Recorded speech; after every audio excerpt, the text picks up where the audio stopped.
Where the am I? Hi, Billy. I want to play a game. Wait.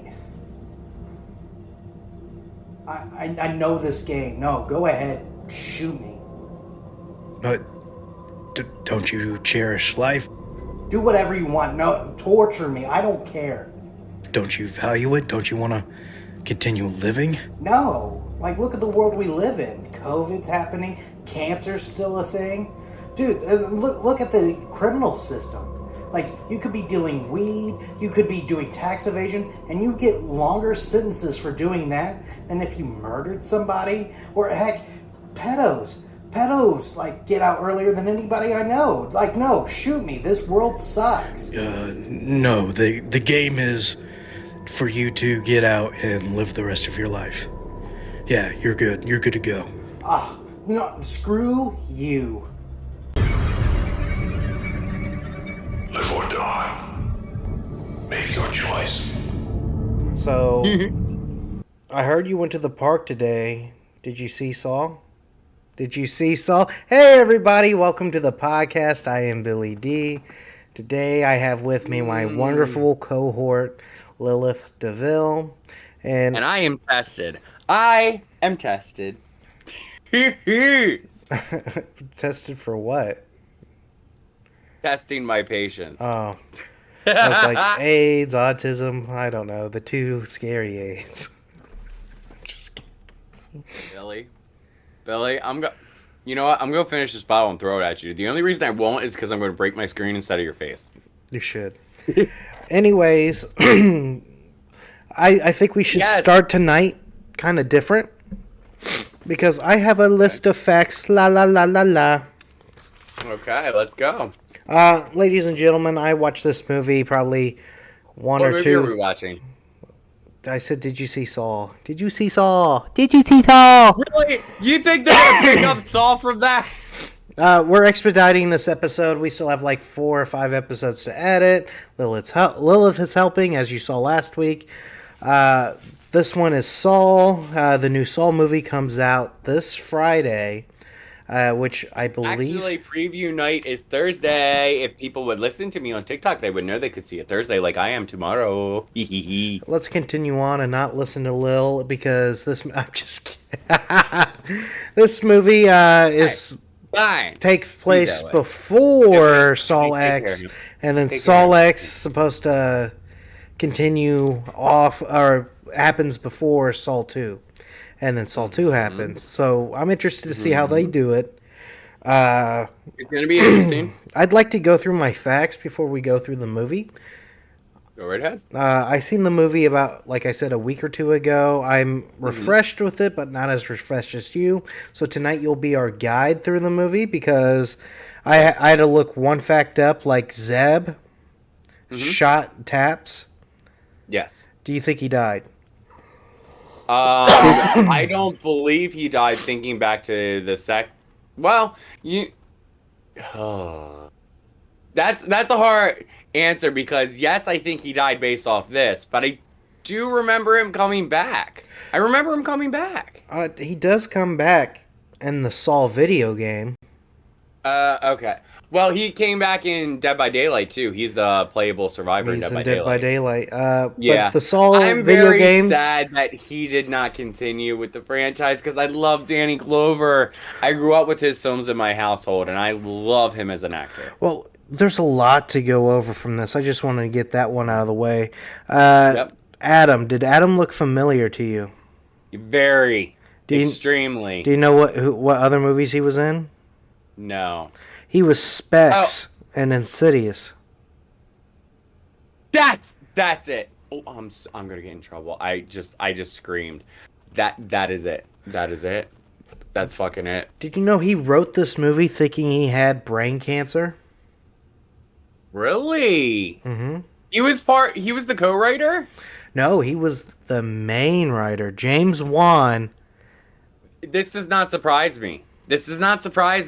James Wan is good at aesthetic, and like he's very good at aesthetic, but sometimes his stories do lack. But go ahead. Well, they've been co-writers for a long time. They did Dead Silence. They did Insidious. Okay, you got me with Insidious. I have to revisit Dead Silence because I didn't like it when I watched it a bunch of like I didn't watch it a bunch of times. That's an exaggeration. I watched it a couple times when I rented it from Blockbuster when it first came out. I didn't like it. I have yet to see the director's cut. I have promised many people I will give it another chance with the director's cut, so I will. Look forward to that. I am going to rewatch that and the Texas remake on my channel with y'all guys, gals, non-binary pals, because y'all keep telling me to do so, so you're going to have to watch it with me. He actually went on to do a bunch of movies on his own, like Upgrade, which is a movie that we almost did. I love that movie, and I'm not a big action fan, but I love that movie, as flawed as it may be. You need to watch that movie, Billy. He also did the remake, and he wrote the remake of The Invisible Man that came out 3 or 4 years ago. Really? Okay. I love this man. This man is I love this man. His films, all those films I adore. I really do. Like, I went to the theater to see Invisible Man. I'm sorry, that's the sequel coming out, Invisible Woman. But I went to the theater to see that on opening night, and I got the biggest freaking jump scare of my life from a dog bowl. Okay, a dog bowl. That movie was so excellent with story, pacing, and tension. I adore everything about that film. They did this as a student film, both Juan and Lee. Lee was actually the main actor, and he was the first one to be in the reverse bear trap for that short film. Really? Okay. It took him 9 months to write the full script but when the gears were going and they showed everybody the short film, DreamWorks were first to offer. DreamWorks. And why would DreamWorks want this? I don't know, but they were the first to offer. They almost considered, but out of fear that one, they would get rid of Adam, and they or not Adam, they would get rid of Lee. That's the real actor's name. Get rid of Lee and redo the whole script. And also Juan being a brand new filmmaker, this was his first movie. He was afraid that he would be replaced. Instead, Greg Huffman, a producer of the movie, came in, offered them full creative control and 20% earnings. Boom, that's a win. So they were down. They were ready for it. Hoffman took it back to his producing trio, and one of the producers got Carrie on, the guy from Princess Bride. Okay. He was so blown away by the script because of the originality, and that's why Donald Glover also hopped on. I love him so much. Because of how original this film was. Shawnee Smith passed. Oh, did she? She passed. How'd we get her? It took some convincing. Eventually, she felt like this movie could be too good to pass, but she was the only one considered for the spot. The main reason why is because Juan kept telling the casting director, and on the DVD commentary, it was told that Juan had a crush on Shawnee Smith. That doesn't surprise me whatsoever, because I had a crush on Shawnee Smith. I thought that woman was gorgeous, and I'm not even attracted to women, okay? I don't even remember the name of the show she was on, but she was a secretary in a doctor's office, and I watched that show so much just because of her.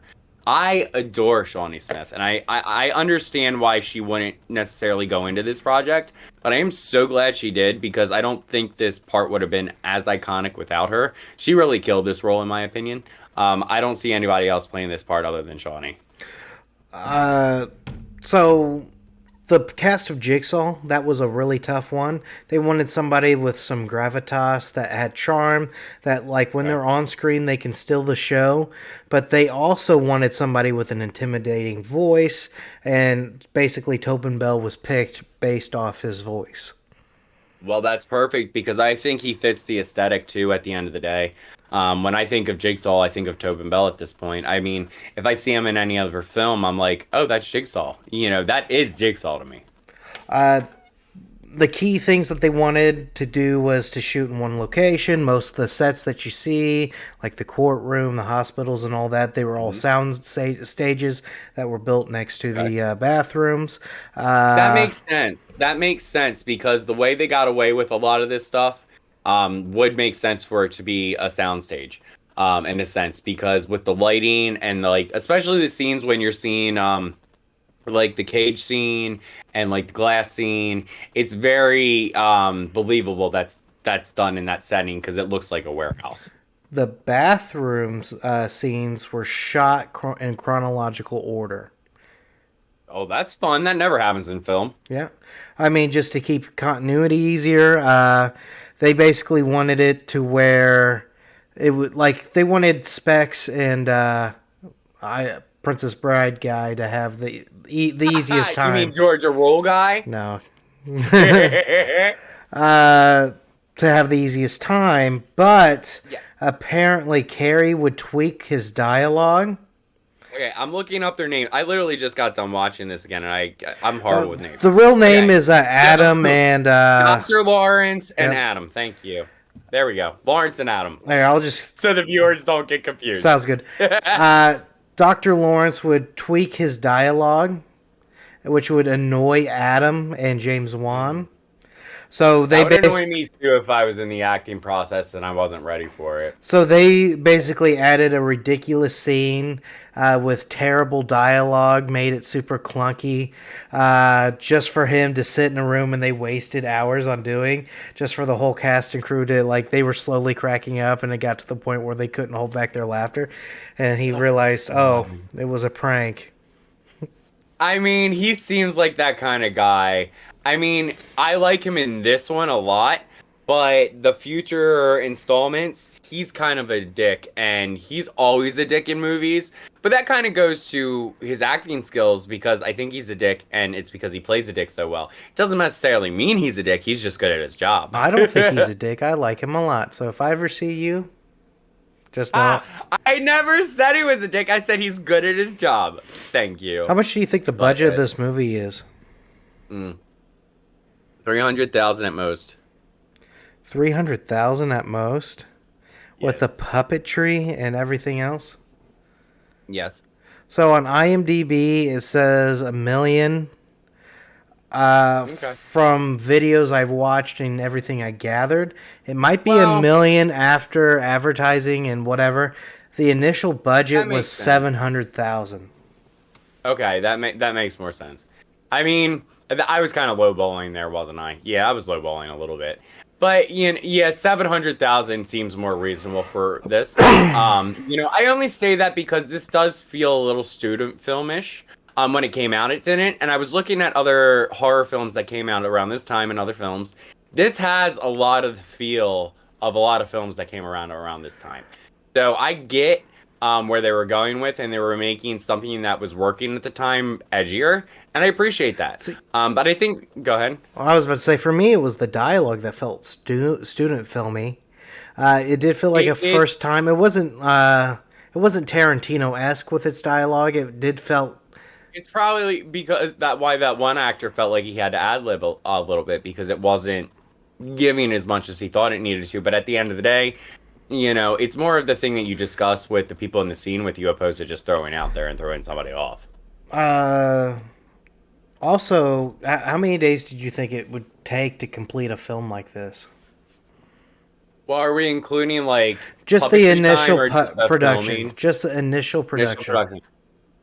Like filming and all, not editing. Okay. Set design's not going to be too horrific, other than like the kill scenes. I'm going to give it 60 to 90 days. I want to say 30, but I know 60 to 90 days. Yes. 18 days. God damn.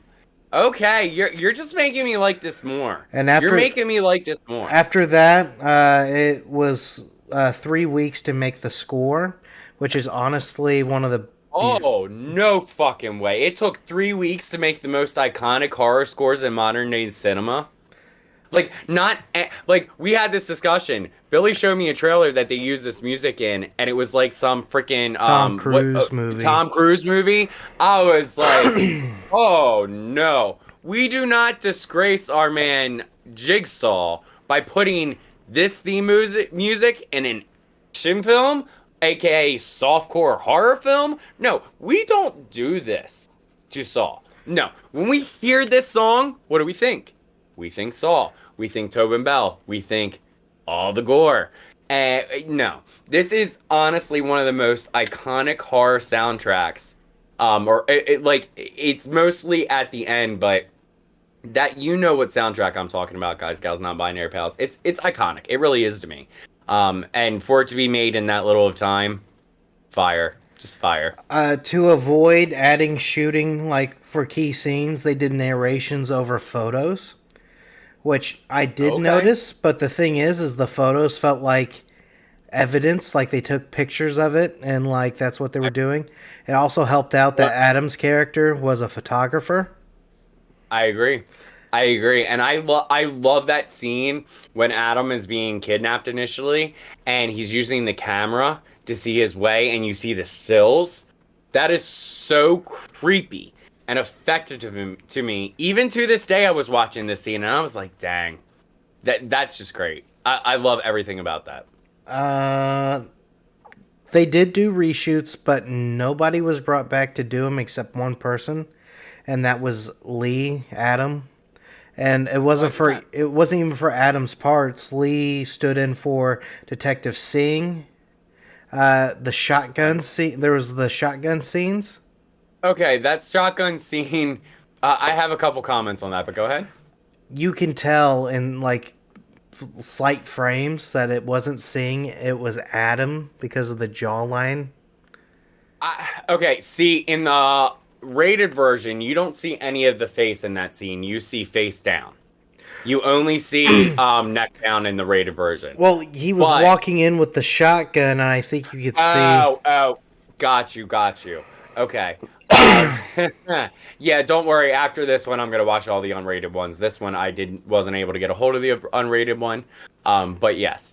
I've seen it multiple times, so I know like kind of the differences. He also did Amanda rifling through the guts. He was Amanda's arms and hands. Was he? Yep. That's probably why they didn't have many long shots of like the guts in her hands, because it probably obvious that wasn't like a feminine hand, maybe. Theory. I forget the number of days. I didn't write that down, but Saul was rushed to get done, chopped up, edited, and to get through. Okay. Who did you say originally was releasing this? Because I know Lionsgate is who owns it now. Lionsgate is it? Was the ones that took over it, and they released it under the Twisted Pictures brand. Okay, I got you. But James Wan rushed to get this movie done, edited, and what they didn't submit it to the MPAA before doing this. They instead submitted it to Sundance, and Sundance basically got the NC-17. Yeah, that's very stupid to do. You can tell Juan was a very young filmmaker, because that is not a good decision in a marketing standpoint. He went back to fix it. He rushed for Sundance, and Sundance got an overwhelming amount of cheer and critical praise. Well, I'm sure it did. That's wonderful. NC-17 is always a win. But the problem is you can't market an NC-17 film. Well, it's illegal to advertise an NC-17 that's film. The thing. He just put it into Sundance. Once that film festival was over, he then submitted it to the MPAA, and they basically said, smart. This is NC-17. They had to chop out a bunch of blood and guts. But okay, I get that. The people at festivals got to see the unrated Saul. You know, that's actually, okay, now that we're talking about it, that actually is a really good idea. Because if I was a filmmaker, that would be cool. Because the people that really were interested in it and could get the word about would see the true cut. And you would be able to release the true cut later. And because it wasn't even about this goes into true cut. Yeah, it was about word of mouth. And they knew that Sundance is one of the biggest film festivals. And we need Saul to work because this is a $700,000 budget. Like... You know, like this seems like a Sundance festival film to me. I own a few in my collection, and it has that feeling to it. It seems like something that's artsy enough and constructed in a way to that has enough shock factor and structure and beauty to it to where it's very Sundance-esque. Oh, and that's their goal. They just wanted a good word of mouth. It got out. It was great. Then they did the MPAA rating. They got it down to an R. They released it to mixed reviews. But I would say they got good enough praise. In fact, the movie opened at 18 million, which was way more than its budget, and then grossed over 103 million, and 103 million in 2004. That's pretty damn good. Dang. Yeah, that's pretty epic. That's pretty epic, especially for a horror film. Especially, I was looking up some other films that came out this year, and there was another solid horror film that came out this year that I'm surprised. I don't know the release dates, but there was a couple of solid ones that came out this year. I agree. I'm ready for the movie. So you want to break down and talk about the movie? Because Sure. I mean, honestly, we talked about a lot of it, so I think this is just going to be more of a general consensus. Well, I feel like this was a big preamble, and we can break down choppy dialogue, the actual, honestly, the acting when they woke up and the way they woke up was pretty damn cool. I agree. I think one of the highlights of this film is all the acting performances, and down to the child actress. I think she did a really good job. Her terror was genuine. I felt terror in her voice. Speaking of terror, did you notice my outfit? An American flag? Yeah. Guess what day this movie takes place? Oh, Jesus. That was a horrible transition, Billy. Is this on 9 something or other? They're having the worst day of their lives. Trigger word. They having the worst day of their lives on September 10th. Oh. And then after they get out of this, it's basically what can go wrong? Nothing can be worse than this. Oh no. I know. Oh no. Oh, that sucks. That sucks. But we remember, and I feel like 9/11 was kind of missed this year. In fact, our dear president did his speech at a layover in Alaska instead of going to memorials or doing something that would represent America. So fine. Yeah, I guess it's time to forget. I don't know. I am not getting into politics with you, Bill. You're right. Nobody's happy when we start talking politics. That is just asking for cancellation. Anyways. Thank you. We're done with terror. Really, I swear to God. I swear to God. I'm just drinking a watermelon Italian ice over here and just having the days of my lives. Actually, there was a good episode on that. If you go back, okay. Check this off. So, no, I find it's gonna be fun deconstructing these films because it's been a minute since I watched the first one. Though I adore this franchise, it's one of my favorites because I'm a gore hound and Saul never lets up on the gore. Though this is probably the least gory out of the whole franchise.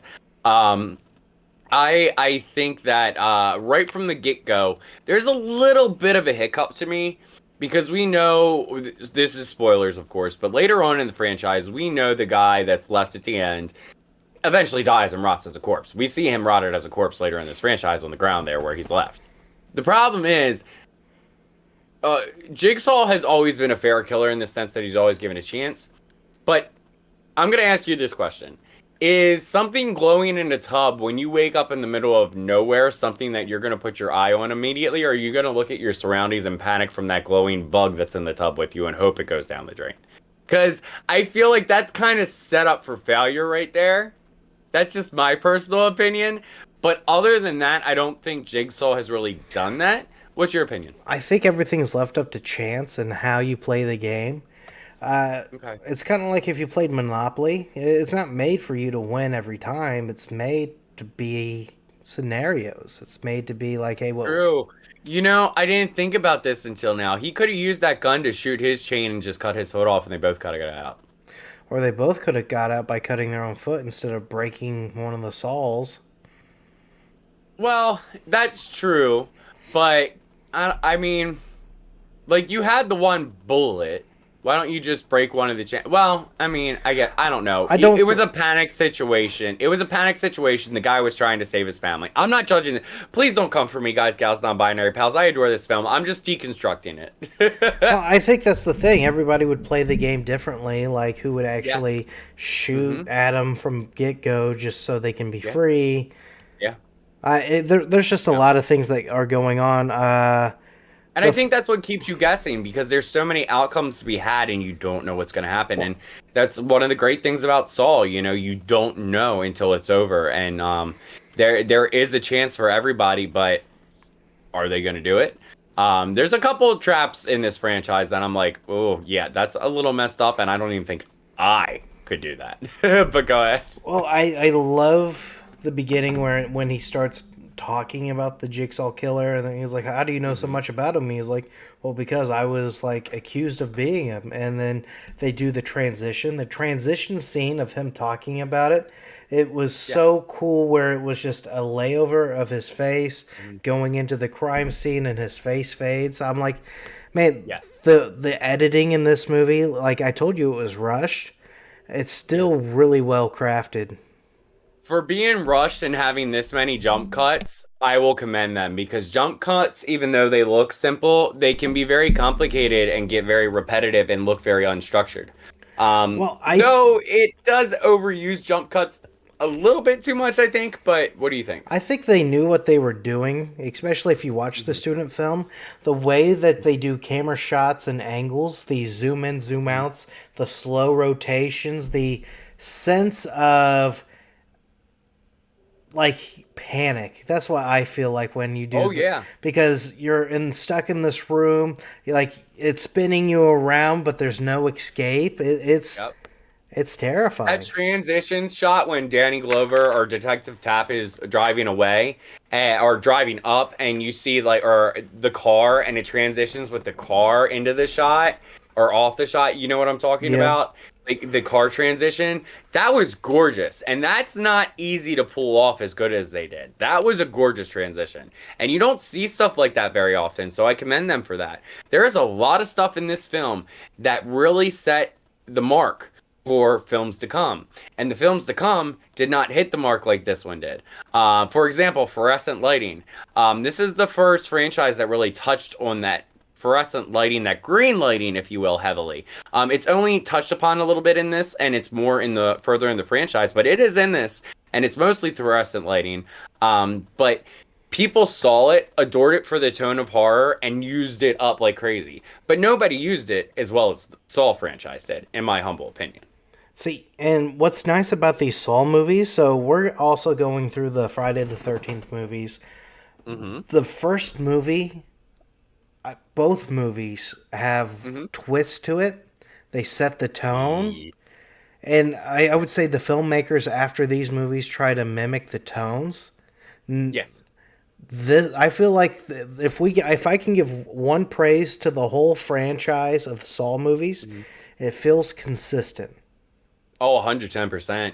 That except for the one that shall not be talked about. Well, Jigsaw and Spiral are two different ones. No. I'm not hating on Jigsaw by any means. I got that Steelbook, baby. I adore Jigsaw. Still feels different. But these line of movies like that are going back to back to back to back to back to back to back, like it should. The continuity is there. Like it's fire. And it shouldn't feel that way. It should feel rushed. It should feel like another slug, you know? It should get... Well, there was a lot of love, and I get what you're saying, you know? It should, with the amount of, rushing they put into it. But I think they just love this project so much, and they realized the greatness they had, and they didn't want to stop, because people were craving this. Because if you look at early 2000 horror and 90s horror, as iconic as some of it is, it's not gory. It's not gory whatsoever. People were craving this darkness and viciousness again in horror. You know, I Know What You Did Last Summer, I Still Know What You Did. Scream was great, but it wasn't overly gory. This brought a gory aspect and a vicious body horror aspect that we had been missing from horror for many years. And I think that's why it resonated with people like me who are gore girls. And this is my argument. This is going to be the starting of my argument for all these franchise movies. Everyone picks the first as the favorite, usually. If you look at most IMDb scores and I Rotten agree. Tomatoes, the first score is always the best score for these franchises. I beg to differ. This first Saw movie, it gave you the taste of the gore. I Yes. feel like what cemented Saw as a franchise is 2, 3, 4. Like they're agree. giving you what you want, and they're like, Mhm. that's the staple. It's kind of like everybody says Nightmare on Elm Street is the best Freddy Krueger we've ever gotten, but the Freddy Krueger I know and love is 3, 4. It's the icon, happy-go-lucky. I'm gonna like get you, bitch. You know, it's I think New Nightmare really hit the nail on the head when it came to the epitome of Freddy Krueger. I will say my three favorites in that franchise are 1, 3, and New Nightmare.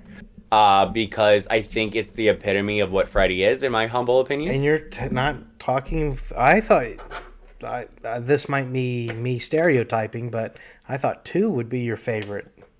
No, I get that. Most people would probably assume that, but it's actually not. I mean, I enjoyed that one. I thoroughly enjoyed that one. But I think 1, 3, and New Nightmare, especially New Nightmare, is kind of the epitome of that franchise.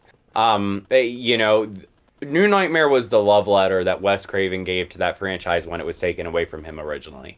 And I think that's everything he had thought about those years of being bitter of having that franchise taken away from him. I and he finally love gave it to Wes. I love Wes a lot, but I Mhm. love the franchise better in other people's hands than his. Okay, I respect that. And the main reason why is because without that, we wouldn't have the Freddy I would know and love. Like Dream Warriors is probably one of my favorite slashers ever made, and it wouldn't great be one. made by Wes Craven. I got you. I got you. I understand that. I get that. Uh, Another argument I would have is what's the most iconic thing about Friday the 13th? Nobody's going to say Pamela Voorhees. No, it's Jason. And Jason did get his Yeah. hockey mask till the third movie. And honestly, True. the way people see Jason, they talk about Kane Hodder. That Kane Hodder didn't Yeah. come until part 7. Personally, one of Yeah. my favorites is C.J. Graham, where he comes back from the grave. The undead Jason era is the one that is the That's 3, correct? no, the undead Jason's 6. Oh, okay. Okay, because I'm sorry, forgive me. I remember Jason coming out from the grave from 3, but I could be wrong. It was I'm probably he gets wrong. It's been a 3. He minute. gets what he gets, but for some odd reason he doesn't die. Which I think it has something to do with lightning. It's been a minute. That was my favorite one growing up. I that's know that. 6. Oh, that is 6. I'm confusing them. Okay. Okay, 3 is going to be an interesting episode with Friday then. We're going to see. We're going to see. But yes, I'm back to Saul, rounding back to Saul. Running back to Um, Saul, I would say the sequels are going to be higher rated if we do a ranking, just because this first one's great as far as an art house starter agree. film for all these starting film directors and writers. This is one of the few franchises where I will agree that the first one is not the strongest, yet I will say that this film put a staple for other films to come in the horror genre. And if it wasn't for this film, horror wouldn't be the same today. Seriously, I think this is what got Eli Roth to become Eli Roth. Well, I mean, you know how many filmmakers this film inspired and said, this is it. This is what we've been missing in cinema, and let's do this. Not all of them have been effective, but some of them have gone on to be great filmmakers. And people look at horror as less than, and this is proof that horror is not less than. There's a lot of creativity to be had, even on a lower budget. Oh, it's just originality, and this is like 2004 originality. Nobody really. Yes, it is.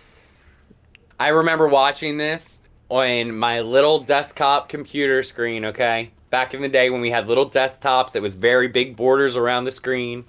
And adoring everything about it. You know, I really did. It had the feel of the 2000s. It had the feel of the future. It had everything I wanted. It had all like the nastiness and the grittiness. Well, Going on to the story, yeah. The way that they did one of the first Souls, the games, the jigs, or the barbed wire one. Yes. Like seeing the fast-paced, slow-motion pictures of the body stuck and him screaming, like that's amazing. Yeah. I agree. That's one of the traps that I don't think I could get through. I think I personally could get through that one. The one with the numbers on the wall and the glass on the floor. After a while, my feet would be covered in glass, but I don't know if I could go through all those numbers in the amount of time given, or without touching the flame. But that one, I feel like I would probably end up demising midway through, but I would go through with it as hard as possible. Though, there is a possibility with that one for me.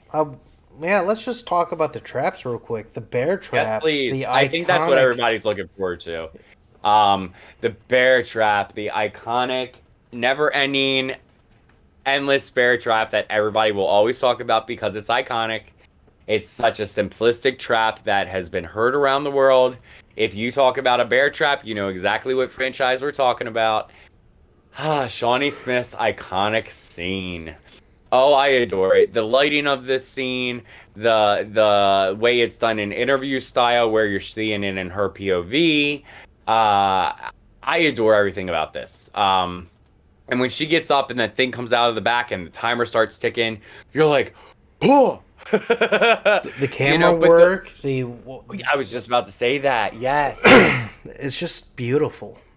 It is.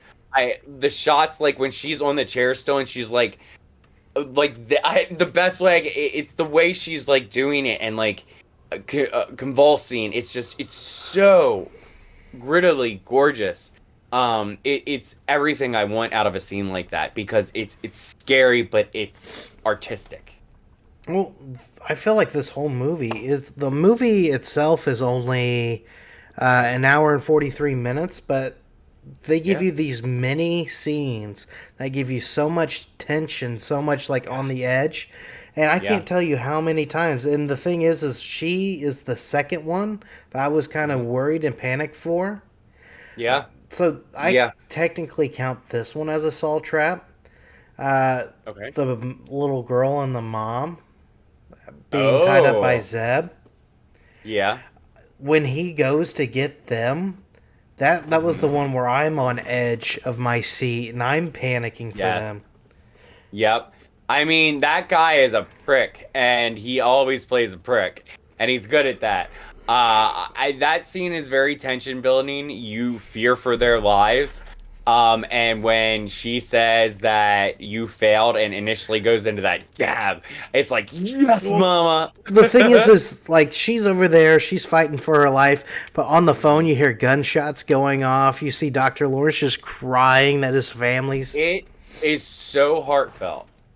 It's so good. It's so genuine. The acting, go ahead. You almost forget that they're going through their own Saw trap, and him listening to that, like... The whole movie was building up. They're like trying to trust each other. They're playing tapes. They're trying to find out why they were there in the first place. One breaks their saw. It just builds up, and it's to this breaking point that when Dr. Lawrence whips out his gun to get Adam, I thought that was it. And the thing is Jigsaw used the shocking thing like twice. He used it once on Adam to pretend like his fake death or whatever. He also used it on Dr. Lawrence. I forget why he used it on him. But he used it. Okay, it wasn't Tobin Bell Jigsaw that did it. It was the guy controlling the game that was doing it because Tobin Bell was on the ground the whole time. I swear Tobin Bell had a remote. No, that was the guy from behind the screen that he had controlling it because he did that to the doctor to try to kill him. And he got stopped in the process, and that's why the doctor didn't die. The reason they did it to Adam is because they didn't believe his BS. Because yeah, who would? But yeah, that's the reason the doctor got shocked. So because why- that's when Adam's like, "Yeah, I told you." Why I did the wasn't doctor lying." get shocked? Because the guy was trying to kill him. The whole reason this guy was probably playing the game in the first place is because he hated the doctor. He wanted to see the doctor suffer. So he went to go when that whole fight was happening with him and Danny Glover and the wife and the child. He goes to hit the button to zap him, and you initially think that he's dying and he's gonna die and get electrocuted to death. But we don't see what's happening on the other side until he stops being electrocuted. He gets out of there, and then you see the wife is trying to call. She's safe with the cops. See, I don't have any evidence, so I'll give you that. I swear to God, he had a remote laying there. He had something in his hand. He had the gun laying in his hand. He also, I think his name was Zed. That's the reason the whole climax climax. He took Zed's recorder out of his pocket and he listened to Zed's tape because Zed was part of the game. That's fair. I would have just He at had least do poison. one more Yeah. shock, just to make sure that what's his name's dead or whatever. Adam. Makes sense. Uh, Yeah. the thing is I don't know why the doctor had pinpoint accuracy because the whole time they were tossing shit back and forth. I get hand-eye coordination and shooting a gun are somewhat different, but I think you would be better throwing shit at somebody rather than I only hit your top right hand shoulder that doesn't have a main artery. And it's like, how can you be so fucking precise in that and not anything else? I mean, true. And I mean, you I were get that. putting on a performance. Like you were faking the whole time, and then that performance right there that convinced me that you lost your family, and this is the way you're gonna get them back is to shoot them. Yeah. Not to mention, Yeah, I mean, without this being pre-coordinated Mm-hmm. and him getting shot and he's on the ground, do you think he would play along with it or just be like, Yeah. motherfucker? I was you gonna bring shot that. me. I was gonna bring that up.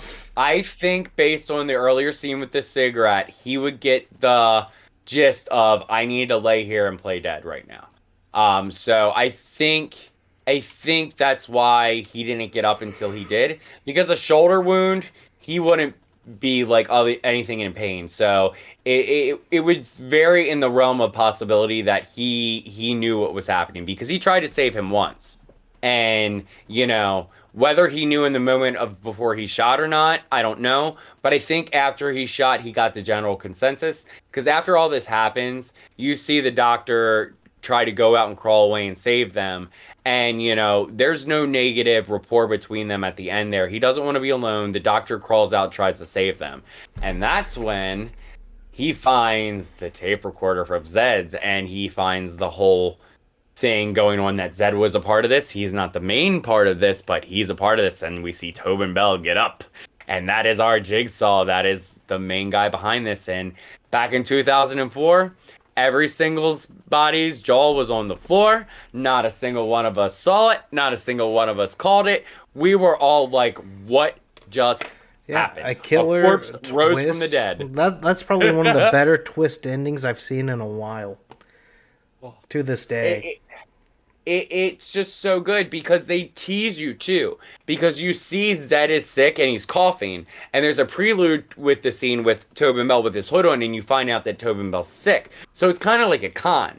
So you see that Zed is coughing, though we don't know it's because of the poison yet. So they played us, and they played us well. So we know the main killer is sick, and we assume Zed is sick because he's coughing. No, he just has poison running through his veins. So this was structured so well. The whole movie was structured pretty well. Like Jigsaw almost getting caught, and then he set traps up between. So my thing is, Jigsaw never kills because of vengeance. But the thing is he's almost getting caught by these detectives, but he's not afraid of setting up this shotgun trap, killing what was his name? Detective Singh.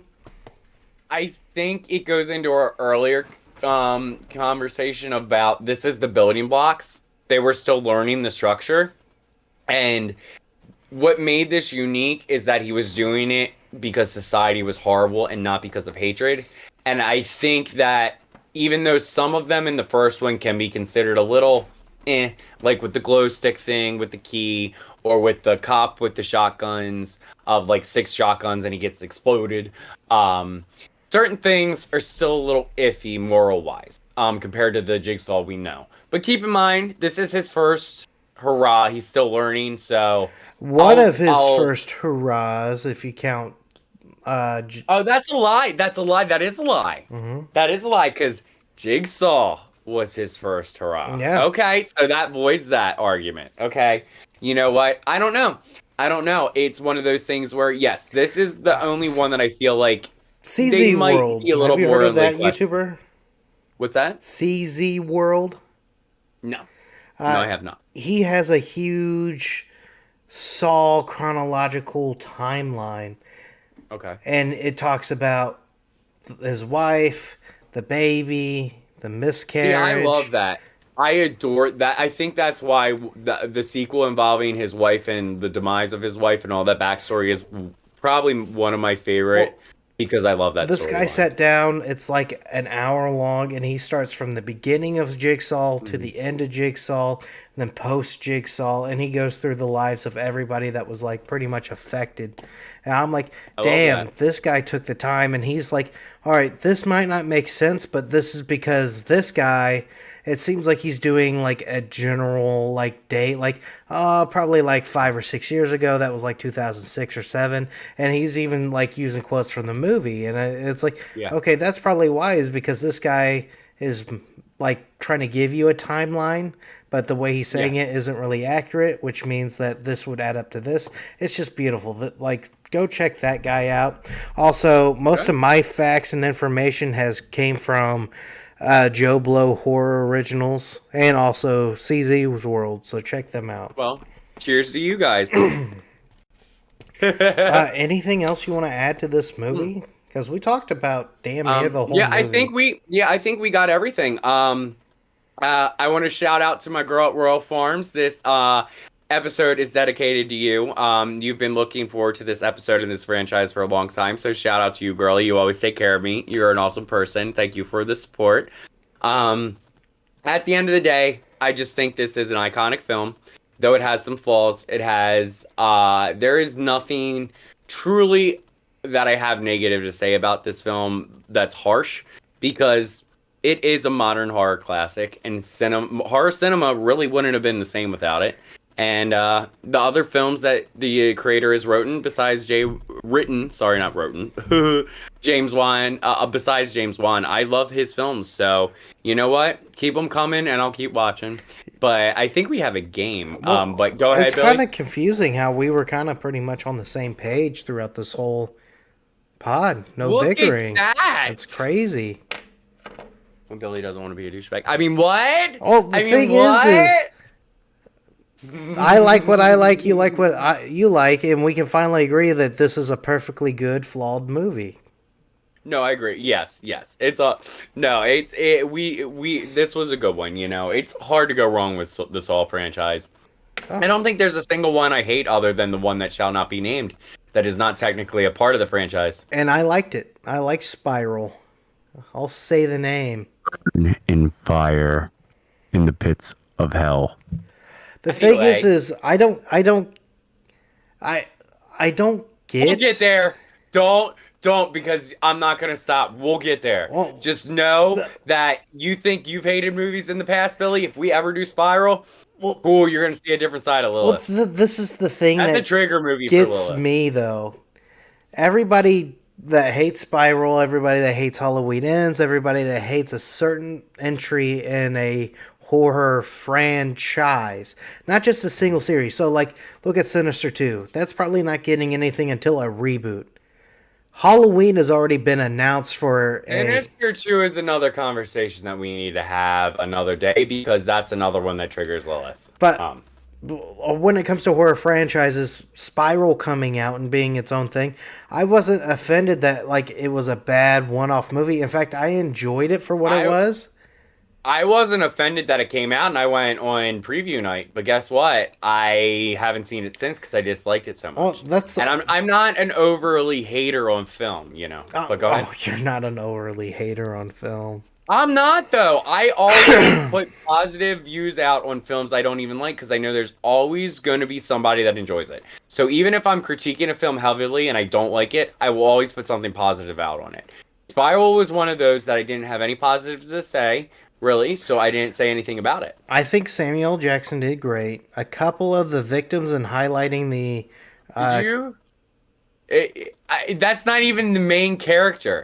He's like a side character you see for So, 5 minutes. I like- What does it matter if he does great? What about Chris Rock? He is capable of this role, and I feel like Chris Rock did okay. He's a comedic But- actor. I wasn't expecting much from a comedic actor. I've That's like seen him in serious roles. It's not an excuse. what He's done good serious at serious role did he roles. do that was great? I can't remember them off the top of my head, Exactly. but I have seen him in serious roles that he's done a lot better than this. So This was out of his league, and he shouldn't have taken it. It was just out of his league. his You got me going, Billy. I said, Well, his- do not his make partner me talk about Shrink- Spiral. like he was fine. Dana, I love you. I'm sorry. Don't hate me. I just really don't like Spiral. I thought Spiral's fine. We'll talk about that a different day. But the thing is Oh, don't yeah. get butthurt when it comes to movies like this, because there's always Oh, no. gonna be a reboot or a requel or something else is gonna happen. I mean, well, the Saw franchise ended. Then we got Jigsaw, which was supposed to be the other finale. Then we got the expansion, which was Spiral. And then now we have this one, which is intertwined within the original story, which... This is another thing. Everybody's butthurt about Halloween. Halloween just got announced that it's shopping around for people. Okay, see, here's the thing. Let's get the truth on the table, not speculation. Halloween has not been confirmed. Halloween is owned by Blumhouse. Halloween is trying to be bought by a different company. That's not true. It has not been sold yet. Mustafa Akkad was the original owner. He died. He has a son. His son's done with the Blumhouse Productions, and he has sole ownership and rights, and he wants to shop it around. He really wants a Blumhouse Halloween. had the rights after Kills, though. I thought they got the rights to it after No, Kills. they got Like the trilogy. they got the they got the movie rights for X amount of movies. X amount of movies came and happened. That's done. I think his name is Michael I thought they Akkad. bought the complete rights. No, 'Cause I remember after the Kills came out, Blumhouse was planning on redoing the franchise in their own way. Mustafa Akkad and his children will never give up the rights of Michael Myers. That is a cash Well, that's cow. good. Well, see, the thing is, though, Did you hear what who's are they gonna get do with it? Did you hear who's gonna get it? Who's speculated on getting it? Yeah. Yes. Who is it? You say it. A24. Oh no, I didn't hear it was A24. A24 is top. See, that's not what I heard. See, it keeps changing every day. It's There's no not. truth. Right? It's just speculation at this point. There's no way. I would adore that, but there is no way it would go that good. There is no way A24 is going to get a hold They're of not Michael only Myers. trying to shop for. They want the TV show rights, so they now have two horror icons that they do two TV shows for. But the thing is, the Akkads want a Halloween 3 spiritual sequel with a TV show, which is fine. I wouldn't mind watching that. By the way, Yeah, they want a well, the original. Go ahead. they want a spiritual sequel. So I don't know if they want another anthology based on the same universe. Okay, see, long story short, the original plan for the Halloween franchise, Michael Myers was supposed to stop at 2 because it was supposed to be an anthology, and that's why we got Season of the Witch, but people missed Michael, so they brought him back. I like Season of the Witch. I do.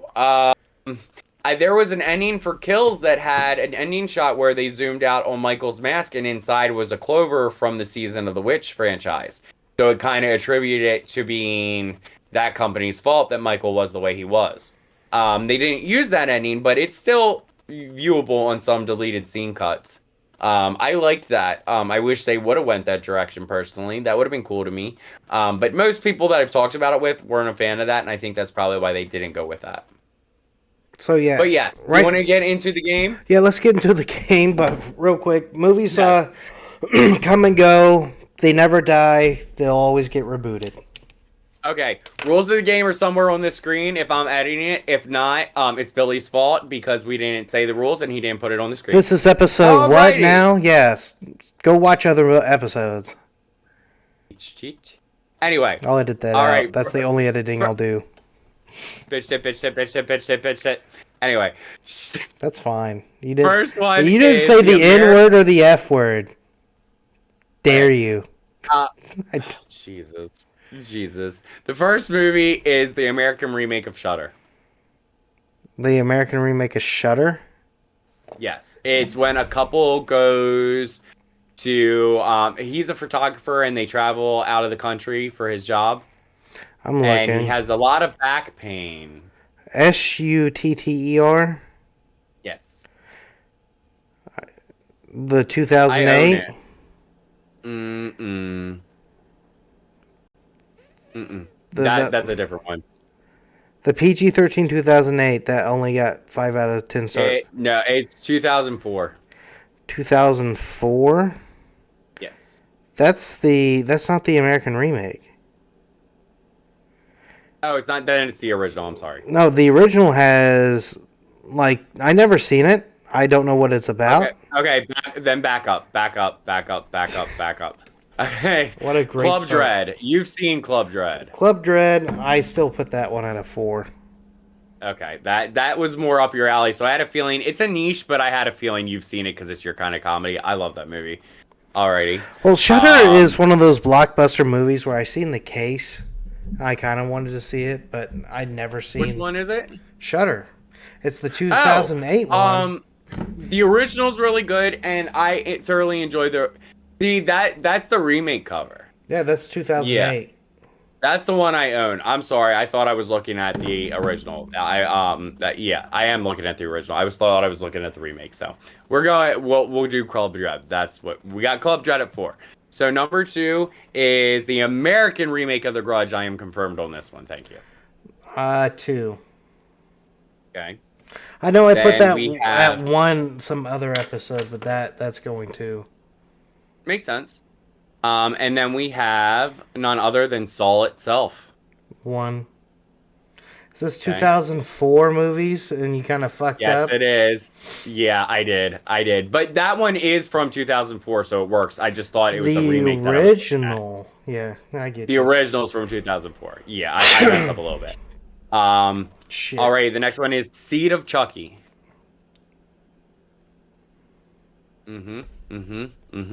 Oh, you regret your choices, don't you? I don't. Why would I regret my choices? That would definitely not be a 1 or 2. I'm offended. Go ahead. Seed of Chucky, not Yeah, Bride. Seed of Chucky.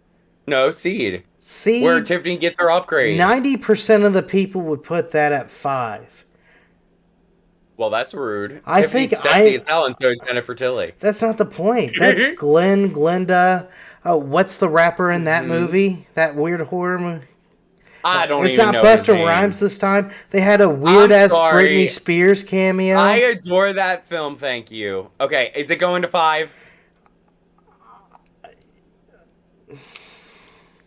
Make your decision, you got 1 left. I think it's going to 3. Okay, what else do you have left, Billy? Is it 5? Is 5. that the only one you have left? The Unfortunately. remake of Dawn of the Dead is 5 for you, Billy? That's horrible. The remake of Dawn of the Dead's a really good movie, Billy. God.